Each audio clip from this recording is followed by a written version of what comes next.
Assemblée Congo, rumeur de Kinshasa, je reçois pour vous aujourd'hui Wilson Munzembanganga et Yamaye Leo Bosepelaranae Mingi Tozanae. Merci beaucoup à toute la grande équipe.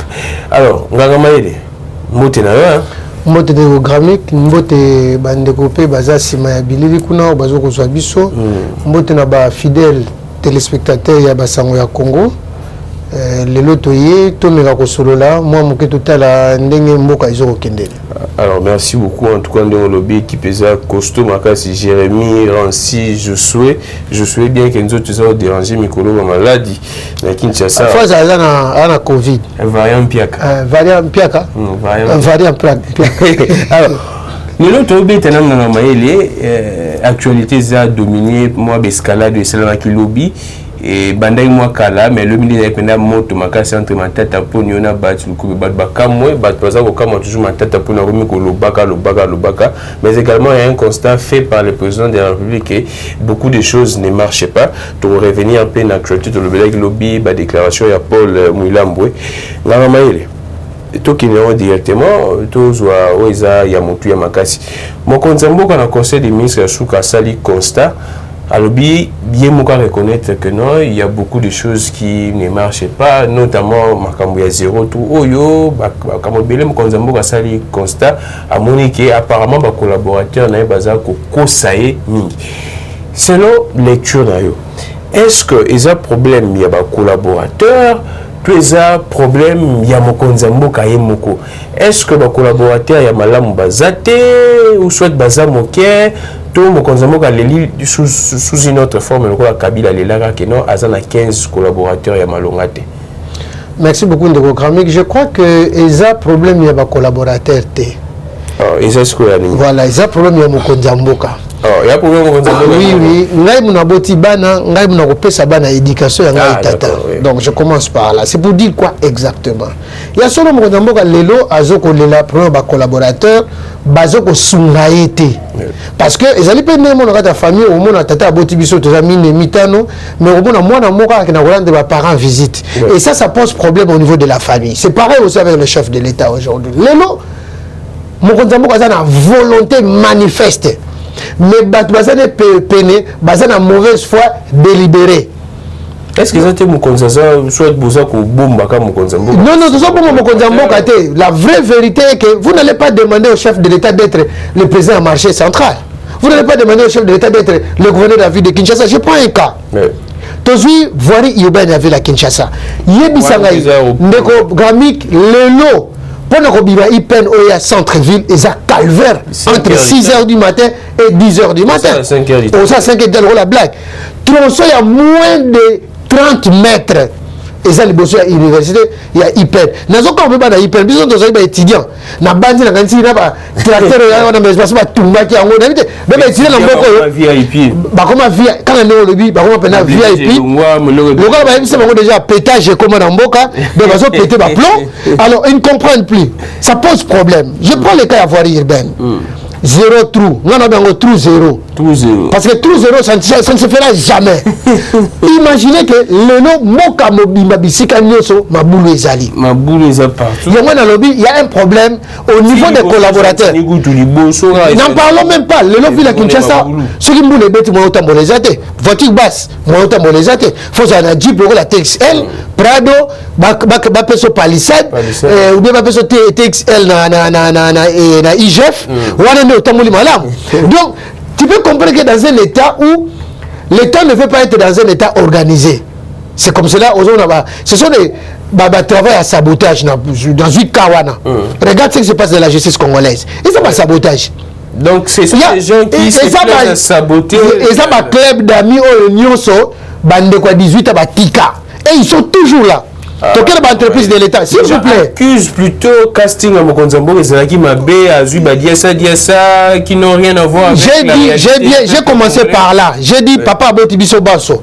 Tu allais bananaye, mais comment moi, qui est en Amérique, il y a une valise de livre.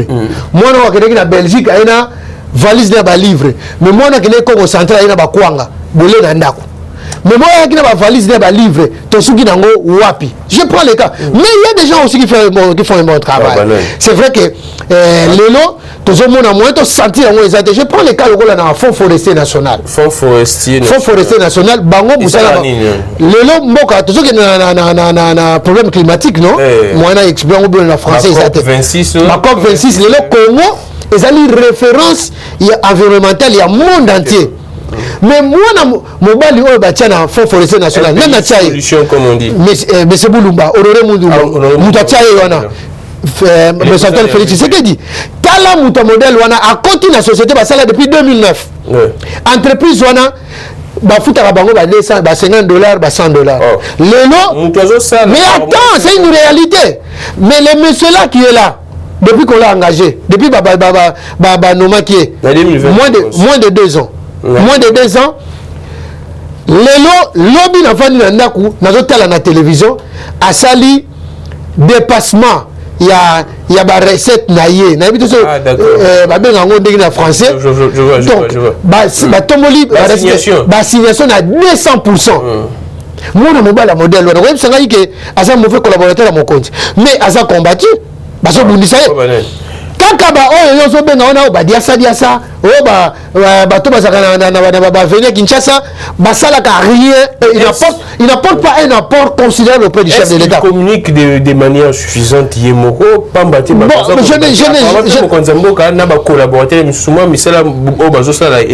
ne suis pas membre de son cabinet le monsieur moi je le connais pas moi je suis la télé je suis un communicateur. Exactement. Je suis en train de suivre la télé je suis en train de suivre l'actualité mais c'est honoré moi je sais pas ça y est c'est un bon travail qu'il est en train de faire aujourd'hui et c'est ça la vision du chef de l'État le peuple d'abord. Imagine Moutola honoré Moulumana Azui agent naye a tombé le salaire na bango Azui agent naye mais ça c'était à l'État Azui agent naye azo somla bango mituka Azui agent naye a tieni bango soins de santé oyo lelo mokoda mo comme la soins de santé universelle mais hier à ça sali yango déjà bazo que na cinquantenaire yo de programme aux ambons na cinquantenaire mais pourquoi ce que ça bloque c'est parce que soit ça non c'est la haine papa non quand quelqu'un est de faire des recettes au lieu de 200% les sérieux dans l'action c'est un gars quand je regarde je le lis quelquefois je constate que c'est un gars sérieux d'abord à fortiori c'est un pasteur c'est encore un élément, c'est un pasteur, à fortiori. Et puis, tout autour, il travaille en collaboration avec les autres. Quitte aux collaborateurs d'aider aussi le monsieur à travailler. Mais je vois quelquefois, il y a des guerres inutiles. Congolais, ah non, tu sali Bukangalonzo, va détourner 230 millions. Ah non, tu sali Boyeboy, va détourner.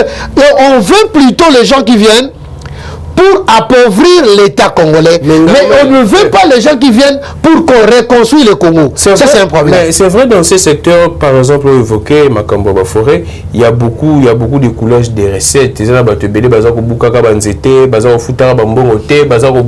manière illicite. L'État, il y a une société chinoise, je pense. Dans les Tchopo. Oui, dans Grand-Quartier.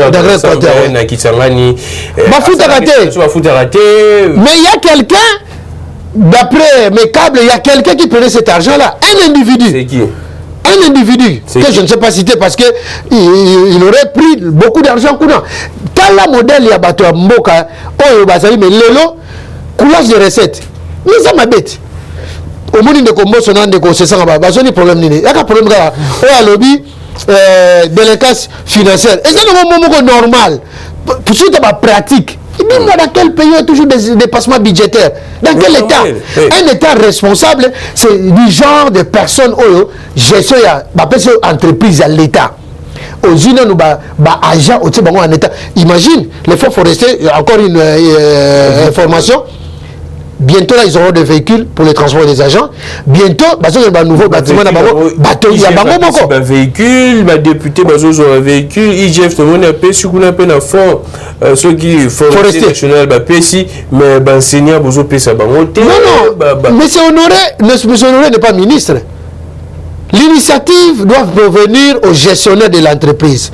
Le gars a pris l'initiative. Je crois qu'il a parlé en collaboration avec son ministre du tutelle. Alors, si Tony Mouma peut bien parler avec ces gens qui gèrent la CECOP, machin. Je crois qu'ils peuvent faire ça.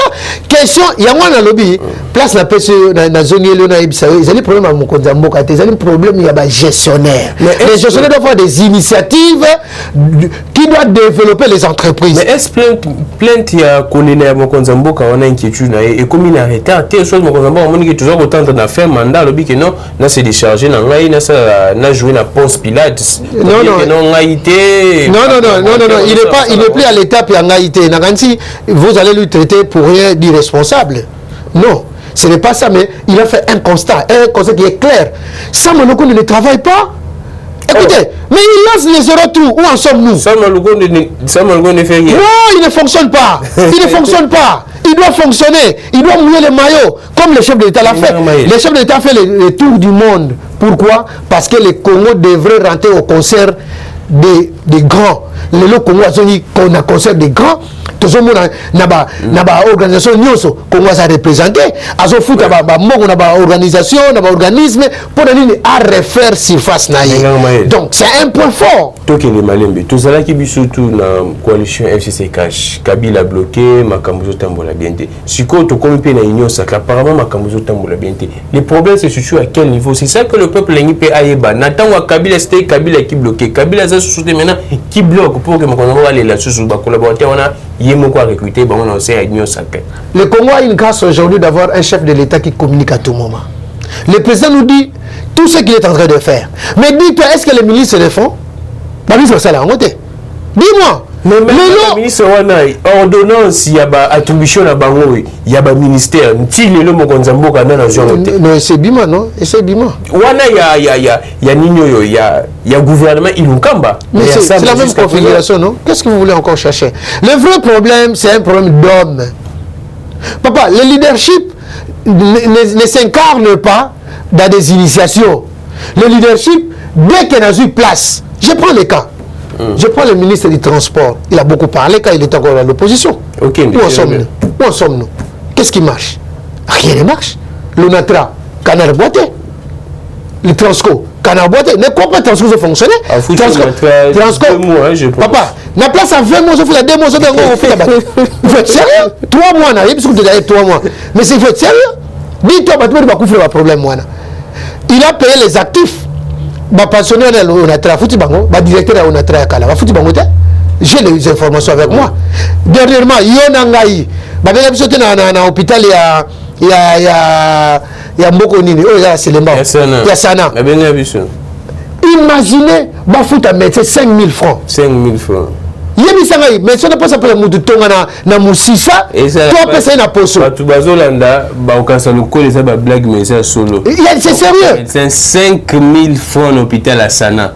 Nous devons soigner la tuberculose. Donc à Tchevine en danger à soigner. Il est exposé dans le moment où tu s'appelle la Covid, il est exposé. Donc plus le risque il est élevé.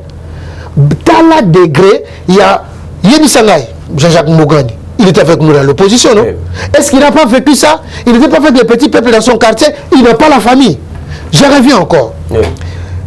J'aime beaucoup Liaou. Hein?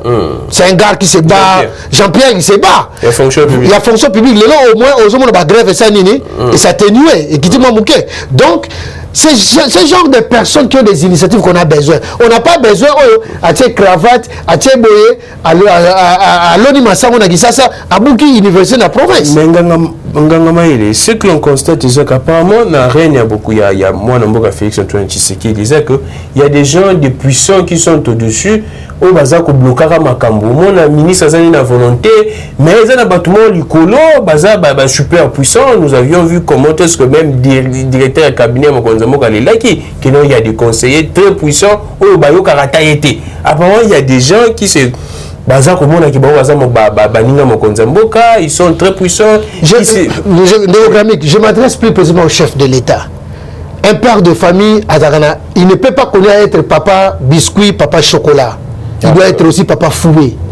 Le président doit frapper. Il doit frapper. Il a frappé Vital Kamerhe, c'est si bien qu'on l'a libéré.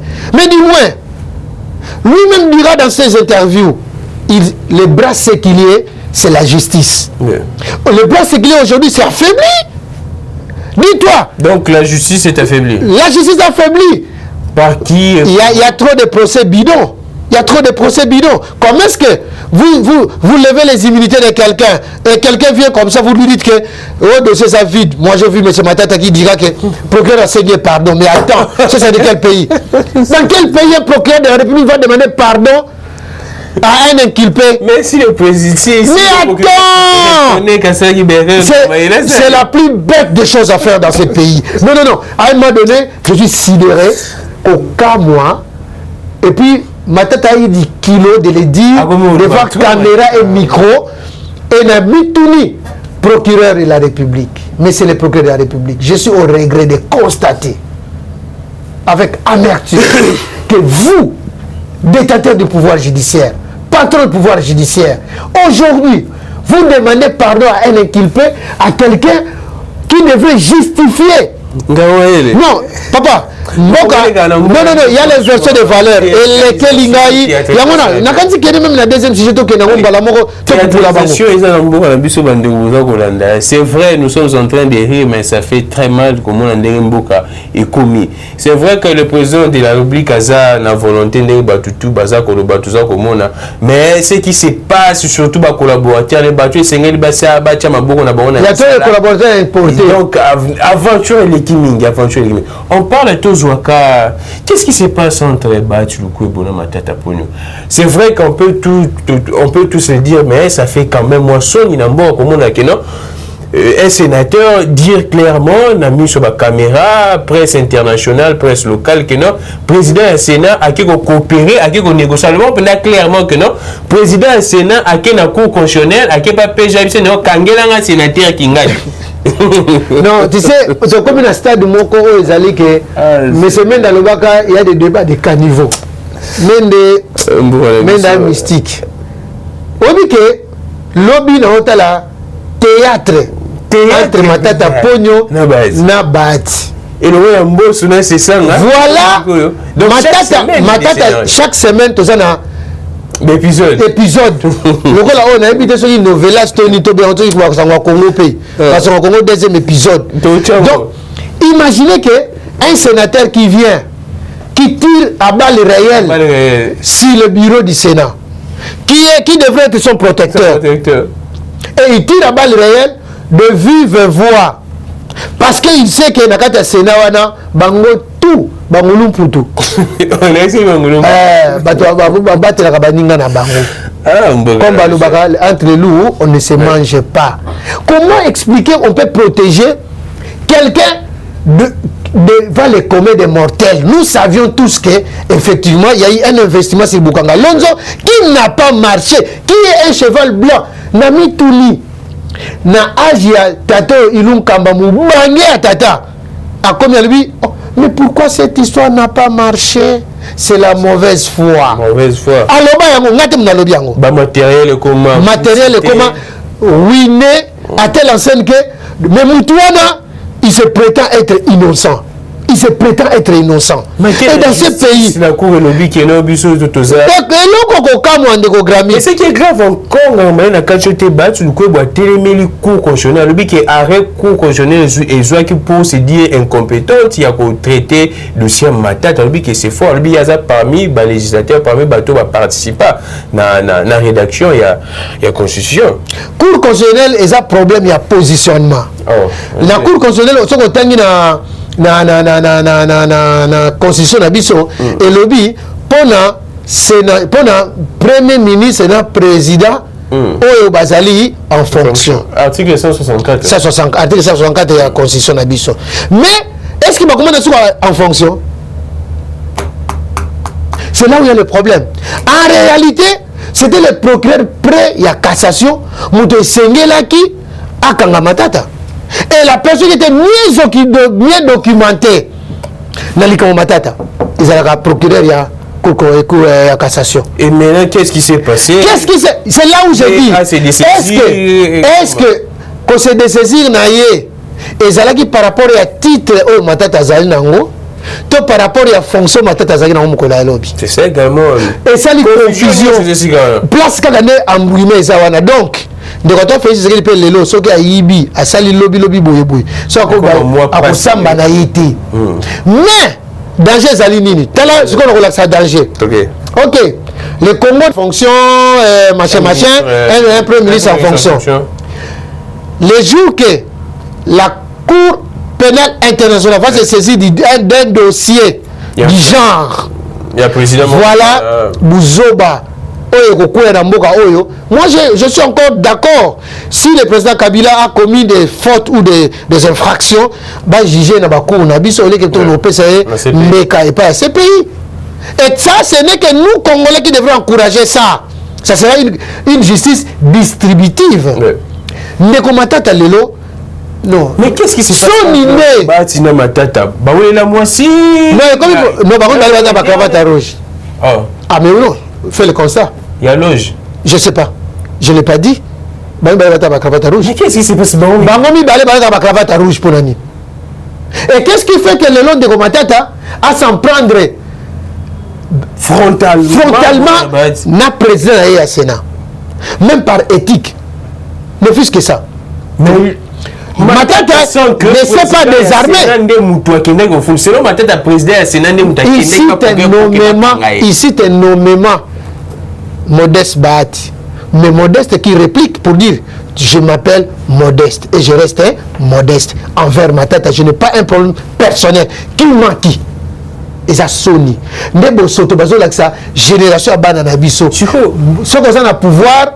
Ça na oboy yiba na yo parce que actuellement tu sais que jurisprudence c'est ce qu'on appelle quand je suis au pouvoir je dois voler. Exactement. Et comme jurisprudence na ko yiba na ngai ba poursuite des actes. Surtout mais alors que bandeko oli il nourati pour aller là il croupisse en prison. Pourquoi Oli n'a pas père de famille, Oli n'a pas une famille, Oli n'a pas les honneurs à protéger, il n'a pas de dignité, il n'est pas humain. Non. Matata doit répondre. Ah non, je reviens sur maintenant là où Matata a chité. Matata doit répondre de ces actes qu'il a posés. Il doit répondre. Vous n'allez pas me dire, Matata qui quittait la BCECO va avoir de l'argent de ses poches pour construire une université de cette taille-là. Ah ouais, ma partenaire, non, qui nous prouve. Mais quand on a une intervention, il y a Bouchab dans le Sénat. Bouchab dit clairement que le fait que Cour constitutionnelle, les lobbies qui sont incompétents, des droits, ma tête et Sénéli, à la recouvrir dans l'immunité. Modeste Atouni, est-ce que va notifier qui est? À ce niveau, ma tête, si. Ah, il y a une notification. Il y a Cour constitutionnelle. Mais on peut que c'est ça la procédure, non? Il faut des procédures. Ma tête a yaki nangote. Ma tête a yaki nangote. Il y a un regret contre ma tête. Na baat. Na kamu tu baat mutu amala moi. En réalité, il n'avait pas droit à la parole facilement bon. Ah pourquoi? Ah mais non. C'est un sénateur, non? Non, c'est un sénateur. Il n'a plus d'immunité, non? Il est encore sujet de justice. Il est encore les gars zawana. Justice en a besoin d'ailleurs. Mais quand on te déboute, ne crois pas que le problème est fini. Est-ce qu'ils sont allés au fond? Ils se sont arrêtés à la forme. Oui. Ils se sont arrêtés à la forme. La forme, c'est quoi? Matata sénateur. Matata ex-premier ministre. Dans la forme, Matata n'est pas justiciable devant la Cour constitutionnelle. C'est ça la forme. On s'arrête là. Il y a une place Matuni Matata. C'est vrai, tu es solo, tu es la bonne année, et c'est un peu de photo, tu fais le mot brèchouana.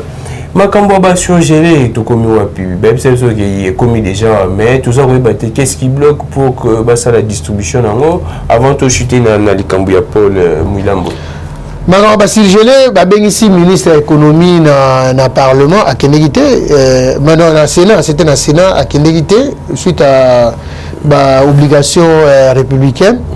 Mais dans Bandi Likamwana, les autres nous mémoire à Congolais Biloko, c'est vrai et komaki. L'État a zamoté quitté, faisons la part des choses. L'État doit parler avec Bate Kaka. Parce que ceux qui ont besoin d'un petit peuple, à côté que la bango, fils que vous avez les sous-jetés. Il y a moins l'État solo là. Na bateki donc commerçants, grossistes, de façon que y a qu'on paie sa bango, à ce qu'on y a bango pour un prix. Parce que bateau na bazana ba chambre froide na bango bazana bateau na bango ba futaka ba travailleur to ba ouvrier na bango donc nous soit les ba éléments aux okota en marge mais na bandi tito ko poste tozo banda oyo na bandi biloko ne ko na terrain. Merci beaucoup Nganga les tous vite fait on prend déclaration à Paul Moulambo on finit et par là Paul Moulambo bateau za ko mituna na ntindie. Est-ce que c'est le pouvoir en place pour charger Kabila? Qu'est-ce qui s'est passé? Les gens se posent la question. Courage à moi, et puis il dit, et c'est quand il dit que non, que non, John Numbi, Lobaki que non, c'est sur ordre à Kabila. Ma lecture et puis vous avez rappelé à moi expertise, il y a des questions juridiques. Ça va se passer comment? Cité Kabila, il doit être interpellé ou bien non, compte tenu qu'il y a statut en tant qu'ancien président. Voilà, Ndéco-Gramique, c'est un problème qui est tellement sérieux et il faut traiter ça avec beaucoup de délicatesse. Allons-y. Lelo, les Camerounais basés au Congo, ceux qui ont comme ancien dignitaire acharnement. Ceux qui ont ancien comme ancien dignitaire jalousie balingi candidat potentiel il y a journal il y a une maladie que j'appelle un phénomène phéromonal aux les cas que mutu soka cité mutu et ça quoi cité Nzambe.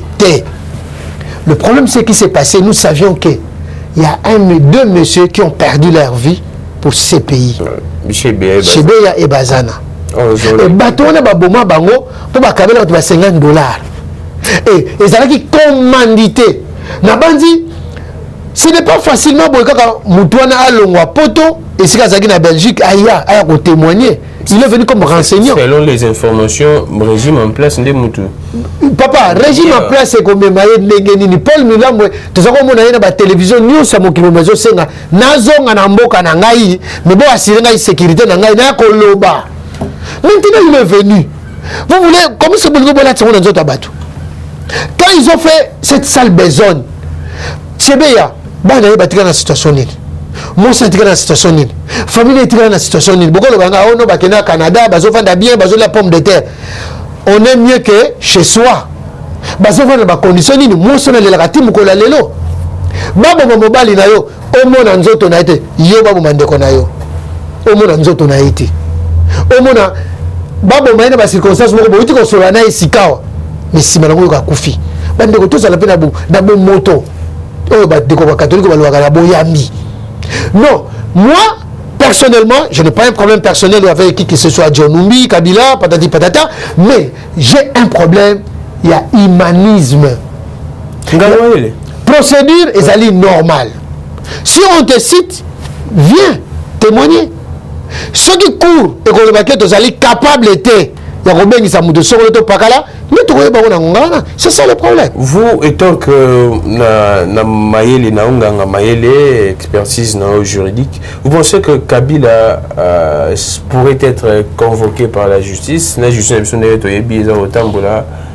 ça serait facile. Et si Kabila a convoqué, la suite, ça doit se passer comment? Les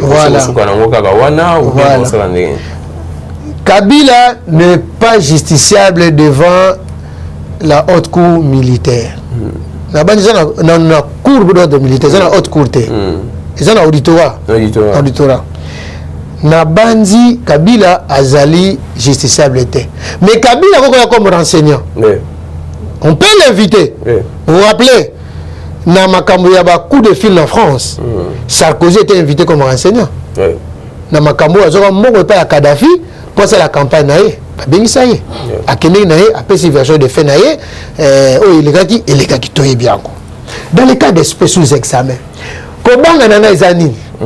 Si la cour se déclare incompétent à entendre Kabila, la communauté internationale va sauter sur l'occasion. Voilà là où nous allons exposer Kabila. Oh. Mais oui. Donc, ceux qui Kabila a y été cette fois-ci, communauté internationale. Non, ils sont à la quête à cause de la yango. Oh, bien sûr. Bandeko, tout ça la RRT, encore une fois. J'insiste. Je vous mets à défi. Ça, c'est une épine dorsale à pouvoir à Kabila. Pas si la yango ne yango. Tu continues dans le village à 90 degrés. Yango no moni ba comme ko non. Et ça là de moko nyamboka, azo sala boye, akomi ko luka boye pona muninga na te. Nganoé. Alors baka na biso boye. Oyo asala ki mabe na mutu. Yé na injustice. Yaga na kati kuna ezate.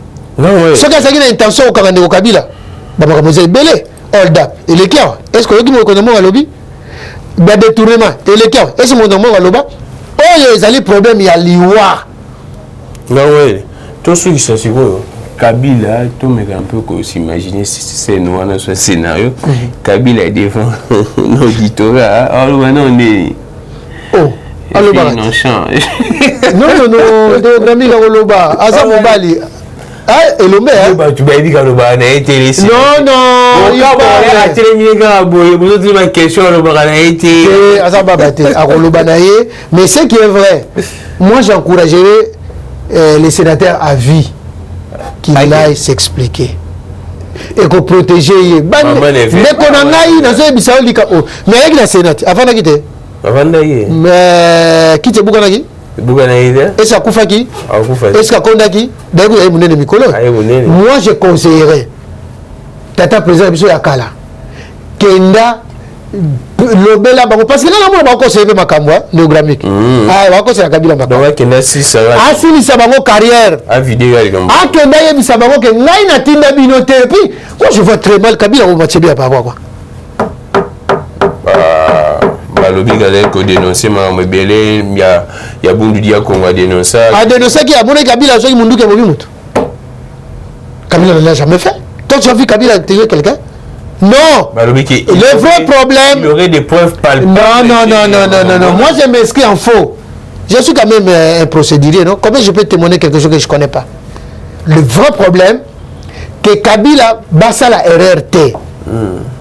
Bassa la RRT.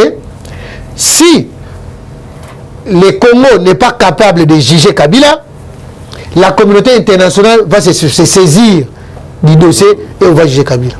Merci beaucoup, Maïdé. Nous rappelons Brèche. Est-ce que les avocats canadiens c'est déjà cour pénal international c'est un dossier de Kabila? Oui, bien. Et puis, et ça, en veilleuse, et ça, on a aimant. Et ça, on a touché un peu. Je ne conseillerais pas. Kabila. Oui, on doit faire un ex-président ici. Awa. Ce qui est au Kangaye, tout au Sanini, Awa. Moi, si na bana naye, Awa. On finit l'émission. Qu'est-ce que vous pourriez dire Nabami Bignon Somboka au bazar aux allées libérés, Baïbi million après un certain moment libéré. Qu'est-ce que vous avez Batouana, Bazon, n'a pas fonction ou bien les. Nazoka Soni Kolobawana, mais Nabandi Mono ya Balabala, ce gars est chez Gaïbiga à 50 francs, bête que la nyoka. Oui, Batindi Nakanya Makasi. Tinakanya Makasi, c'est que ça la massango. Mais yo, Tata Mobimba, Koko Abana, Oyibimbo Wamboka, au Telemipe, au Zowangana. Ah, Yoka Soni. Tozala, lokola Tata Mona appelle ça exemple, na Ndeko Lunda Boulolo. A démissionné, a sengi peuple pardon, dans la beauté, il y a un bon politicien. Oui, Aza homme d'État. Homme d'État. Mais bah, on a mona, bazo pupula, bazo homme politique, bazo la élection. Mais n'est pas na yango. Caméra a besoin de personne. Nani? Caméra na scène politique. Nani? Caméra a besoin de personne na scène politique. Nani? Caméra. Mon gouvernement a l'obéi à ça honnête, à ça. Nani? Caméra. Qui ont joué un rôle très important dans le Bisso. Nani? Caméra. M. Sil. Et si merci beaucoup. Si il y a caméra et soit battu pour un caméra. Est-ce que les pour caméra il y a caméra qui se fait ça bien c'est également le problème dans la botique mobile maman mida.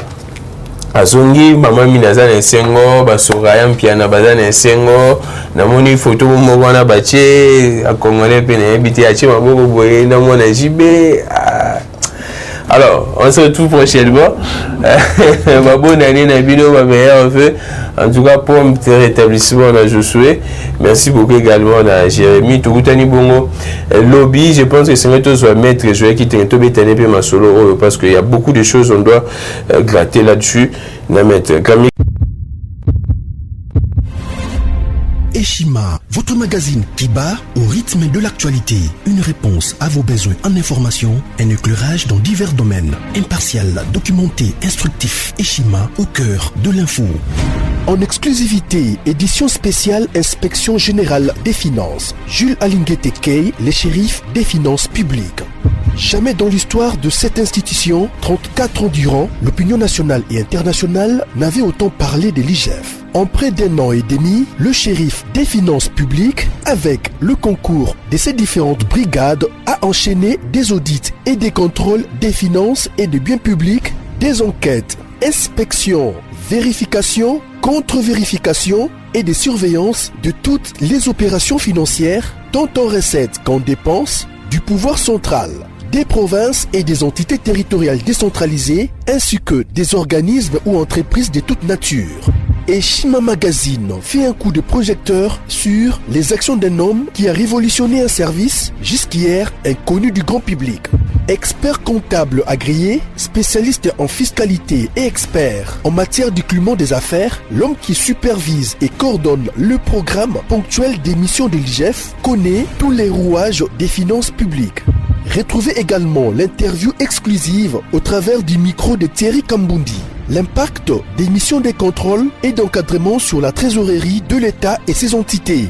Des témoignages largement concordants et des avis crédibles des mandataires publics et des gouverneurs de province. Fifi Masuka, gouverneur intérimaire de la province du Lualaba, ministre provincial des Finances Lualaba, le ministre provincial du budget Lualaba, Lambert Mende Omalanga, PCA des lignes maritimes congolaises, DG Lucien Ekofo de la SONAS et Gabel Loubipa de l'OCC. En un an et demi, l'inspecteur général des finances, chef de service Jules Alinguete Kay, s'est investi en tant qu'instrument de contrôle des finances publiques pour implémenter la bonne gouvernance à tous les niveaux des institutions du pays.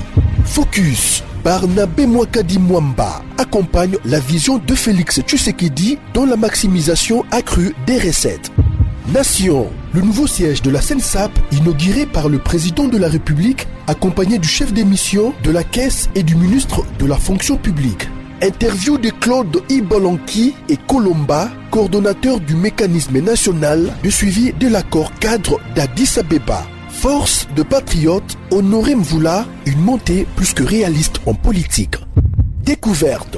De la chronique musicale au journalisme politique, Marius Muunga, une conversion réussie. Retrouvez l'intégralité du magazine Eshima dans les kiosques. Eshima Magazine, un nouveau standard d'information.